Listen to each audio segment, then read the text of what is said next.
और यहाँ कोई उद्देश्य किसी हमने अपना ये नहीं रखा है कि कोई इनकम बनाने के लिए आपको यहाँ बुलाया और समझाया जाता है, बैठाया जाता है। आपके ऊपर एक भयंकर संकट है जन्म और मृत्यु का, और इस जीवन के अंदर भी आपके प्रारब्ध में, आपकी किस्मत में ना जाने कितने कष्ट आपके ऊपर आने वाले हैं। उन सभी का निवारण यहाँ से होगा, इस कबीर भगवान से। आपको इसलिए बुलाया जाता है। ये किसी डूम भाट के गीत नहीं है। परमात्मा हमारे लिए भटक रहे थे और भटक रहे हैं 120 वर्ष तक। किसी के डले खाए, जुलाहा कवाए, धानक और कोई कुछ कहा करता, और वो इस अनमोल ज्ञान का प्रचार किया करते थे। एक एक दिन में 1,000 जगह प्रकट होकर के परमात्मा आज के टीवियों जैसा काम किया करते थे, जिस कारण से उस परमात्मा के उस काशी वाले कबीर दुल्हा के 64 लाख शिष्य हुए थे। लेकिन उस समय गलती हमसे यही रही कि हम शिक्षित नहीं थे। परमात्मा की शरण में आते ही हमें सुख बहुत हुआ करते थे, हमारे कष्ट निवारण होते थे, और हम 20 जगह जा करके गुणगान किया करते थे कि परमात्मा ये बहुत बड़े महान संत हैं, इनका उपदेश लेते ही हमें बड़ा सुख हुआ। ऐसे वो दयालु हैं, क्योंकि उनसे अपने बच्चों का दुख देखा नहीं जाता, और वो कोई ना कोई कारण बनाकर कहीं ना कहीं प्रकट हो जाते थे। तो उस समय ऐसी कन्वेंस नहीं थी, ऐसा जैसे कहीं भी आज तो जैसे कोई ये कहे कि परमात्मा वहाँ सत्संग कर रहे थे, कहाँ, चूरू जिला में 1000 शहरों में, 1000 गांवों में तो प्रकट होंगे, तो उसी समय मोबाइल पे फ़ोन कर दे कि यहाँ भी सत्संग हो रहा है, वहाँ भी सत्संग हो रहा है, वहाँ खड़े थे गुरुजी, वहाँ खड़े थे। तो एक जादूगर बनाने लग जाएंगे आज के लोग, जादूगर कहने लग जाएंगे, मानना तो दूर रहा। तो इसलिए परमात्मा ने टेलीविज़न बनाए, ताकि एक जगह मेरा दास मेरी महिमा गावेगा और करोड़ों जगह जा करके वो ज्ञान सुनावेगा। इन टीवियों के माध्यम से सबको पता लग जाएगा। तो उस समय परमात्मा आए थे, हमारे लिए भटक रहे थे, हम दुखी थे, हमें सुखी किया। प्रथम मंत्र देकर हमें इतना धनी बना दिया कि अभी तक आप मनुष्य जीवन प्राप्त करते हुए आ रहे हो, सन 1398 से आज तक। और मनुष्य का जीवन 2 प्रकार से प्राप्त होता है। एक तो टर्न वाइज होता है, जो 83 लाख योनियों का दुख भोग कर उसको एक मनुष्य जीवन तो मिलता ही मिलता है। और दूसरी प्रकार का ये होता है, जैसा कि पिछले जन्मांतरों के शुभ संस्कारों से लगातार 10, 20, 50 जन्म भी मनुष्य के हो जाते हैं, और यदि उन मनुष्य जीवन में कोई संत और सतगुरु नहीं मिले तो फिर वो प्राणी 84 लाख योनियों के उस कष्ट में चला जाता है, उस चक्कर में गिर जाता है।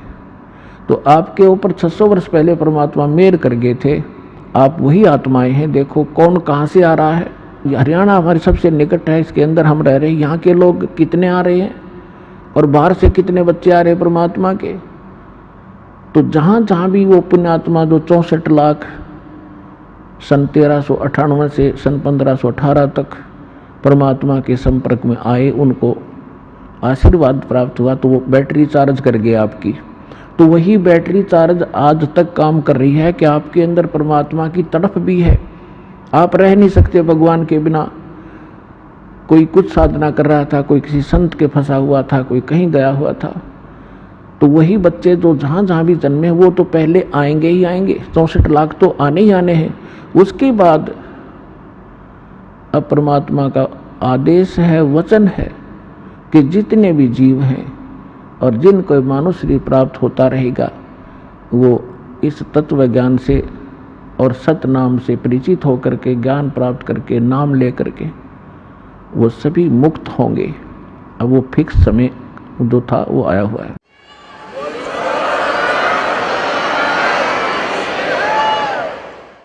अब जो प्रसंग चल रहा है कि आप विद्यार्थी हैं सभी, और विद्यार्थी भी कई 2 सत्र के होते हैं। एक तो थोड़े से ज्ञान में टीचर की बात को समझकर बहुत अच्छी तरह अपना कार्य प्रारंभ कर देते हैं। कुछ विद्यार्थी ऐसे होते हैं जिसको कुछ अधिक मेहनत की आवश्यकता होती है। तो इसी प्रकार जिनको 84 लाख योनियों में से निकल कर जो आए हैं, वो भी बार बार सत्संग सुनने से अवश्य उनके अंदर ये भक्ति बीज प्रवेश होगा, वो भी स्टार्ट हो जाएंगे। तो पुण्यात्माओं,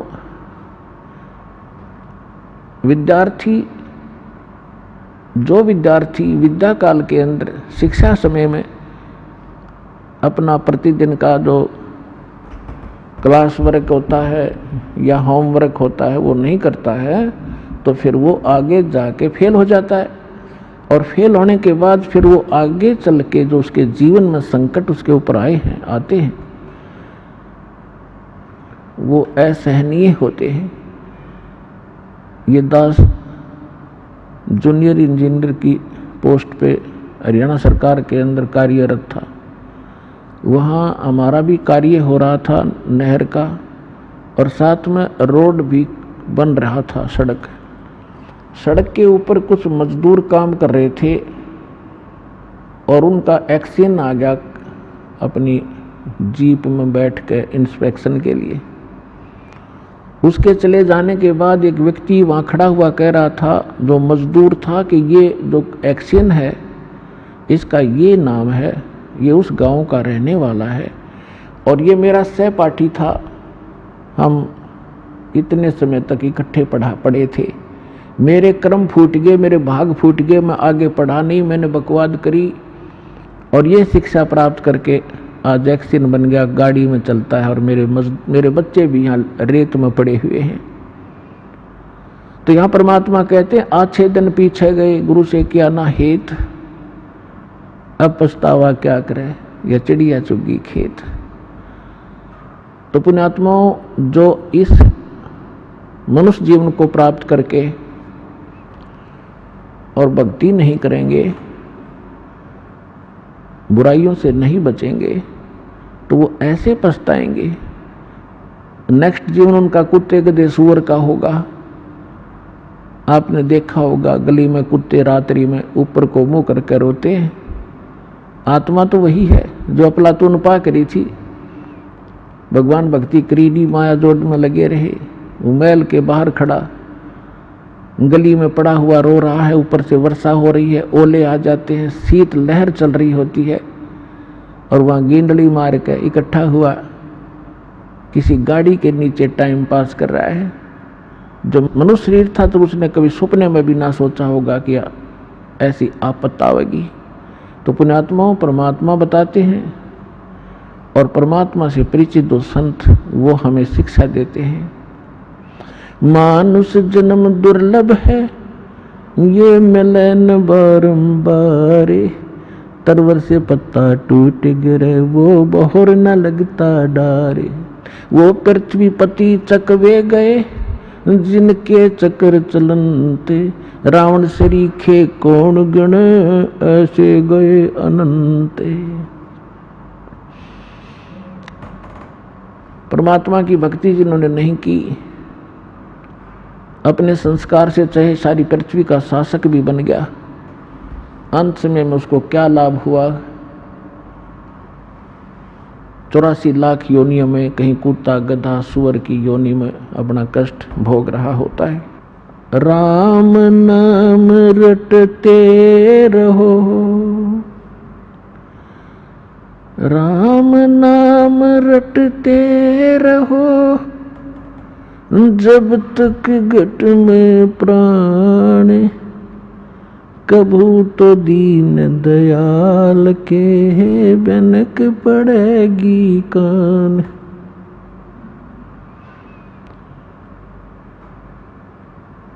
राम रटत कन्या भली, साकट भलो न पूते, छेरी के गल में गलथना, जिसमें दूध न मूत। राम रटत दारिद्र भलो, टूटी घर की छान, वो सुंदर महल किस काम के, जहाँ भक्ति नहीं भगवान।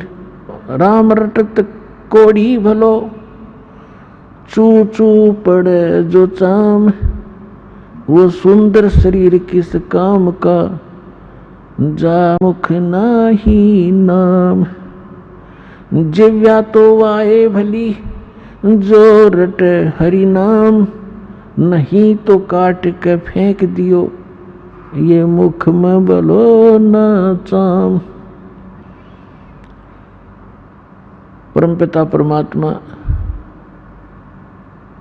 स्वयं आकर के अपनी प्यारी आत्माओं को यथार्थ मार्गदर्शन करते हैं, सही दिशा देते हैं। उनके द्वारा दिए गए ज्ञान को सूक्ष्म वेद कहते हैं। और सूक्ष्म वेद में परमात्मा हमें बता रहे हैं कि यहाँ के जो सुख आप देख कर इसी में सीमित हो गए, ये गलत है।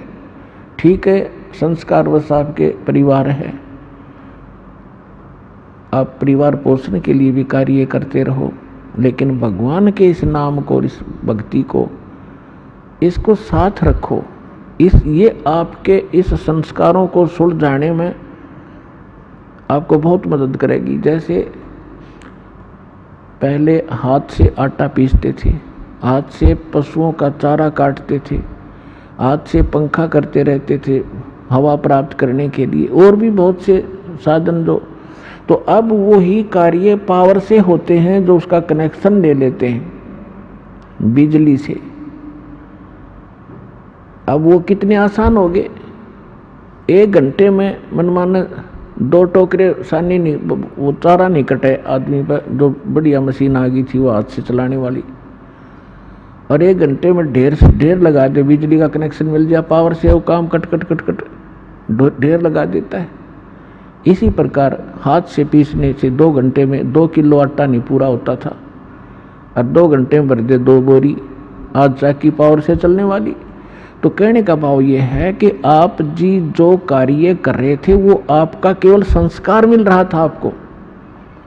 अब परमात्मा की पावर आपके साथ होगी तो फिर पावर से काम होंगे आपके, कबीर भगवान वाली शक्ति तय, फिर देखना कितने आसान हो जाएंगे। तो हमें ये साथ रखना था, लेकिन हमने साथ रखा, लेकिन वो कनेक्शन ठीक नहीं था, वो पावर पूरी नहीं थी जो हमारे काम कर सके थी। जैसे हम अन्य देवताओं की पूजा करते थे तो उनकी आप पर बैटरी कुछ सीमित सीमा की होती थी, और उनसे हमारे सब काम नहीं हो पाए थे। और उन्होंने भी एक नियम बना रखा है कि जो जैसे कर्म करेगा उतना ही फल मिलेगा।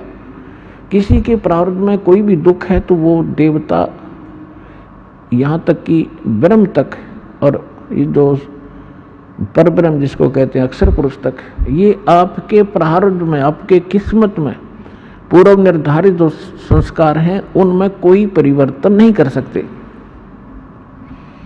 मासा घटे न तिल बधे, विद न लिखे जो लेख, सच्चा सतगुरु मेट कर ऊपर मारे मेख। तो पुण्यात्माओं, जब पूर्ण परमात्मा का नुमाइंदा, उसका कृपा पात्र संत या स्वयं मालिक आते हैं, 600 वर्ष पहले स्वयं परमात्मा आए थे, और उस समय कोई ऐसा प्रचार प्रसार का साधन नहीं था जैसा आजकल उपलब्ध है। आज तो कोई भी लल्लू पंदू जिसको मीडिया में टाइम मिल जाता है, टीवी के ऊपर बोलने का समय, वे 1 लाख 2 लाख न मूर्ख बना ले, क्योंकि जिज्ञासु उसको संत जानकर उसके पीछे लग लेते हैं। और उस समय 64 लाख शेष परमात्मा के हुए थे, वो कोई ज्ञान से नहीं। ज्ञान तो परमात्मा ये वाणी बोलते ही थे जो आत्मा को खींचती है, लेकिन उनको सुख दिए थे, वो दुखी देख नहीं सकता अपनी प्यारी आत्माओं का, वो परमात्मा है, दयालु है। तो वो क्या बताते हैं, तो उसके लिए बताया है कि मासा घटे न तिल बधे, विद ना लिखे जो लेख, और सच्चा सतगुरु मेट कर ऊपर मारे मेख। अब सच्चा सतगुरु कहा है गरीबदास जी ने कि जैसे गुरु, वैसे गुरु शब्द पर्याप्त है।